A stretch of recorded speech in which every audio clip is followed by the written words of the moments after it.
కొడిదెల పవన్ కళ్యాణ్ అమ్మ కడుపున ఆఖరివాడిగా పుట్టిన అందరికీ మంచి చేయాలి, మేలు జరగాలి అనే విషయంలో ముందువాడుగా ఉంటాడు. తన గురించి కంటే జనం గురించి ఎక్కువగా ఆలోచించే మనస్తత్వం నా తమ్ముడు కళ్యాణ్.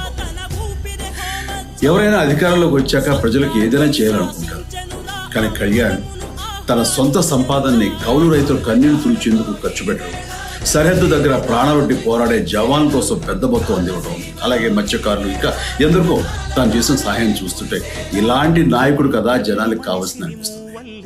ఒక రకంగా చెప్పాలంటే సినిమాలోకి తను బలవంతంగా వచ్చాడు, రాజకీయాల్లో మాత్రం ఇష్టంతోనే వచ్చాడు. ఏ తల్లికైనా తన కొడుకు కష్టపడుతుంటే గుండె తరుక్కుపోతుంది, అలాగే ఏ అన్నకైనా తన తమ్ముడు అనవసరంగా మాటలు పడుతుంటే బాధ వేస్తుంది. అలా బాధపడుతున్న నా తల్లికి ఈ అన్నయ్యగా ఒక మాట చెప్పాను, నీ కొడుకు ఎంతో మంది తల్లుల కోసం, వాళ్ళ బిడ్డల భవిష్యత్తు కోసం చేసి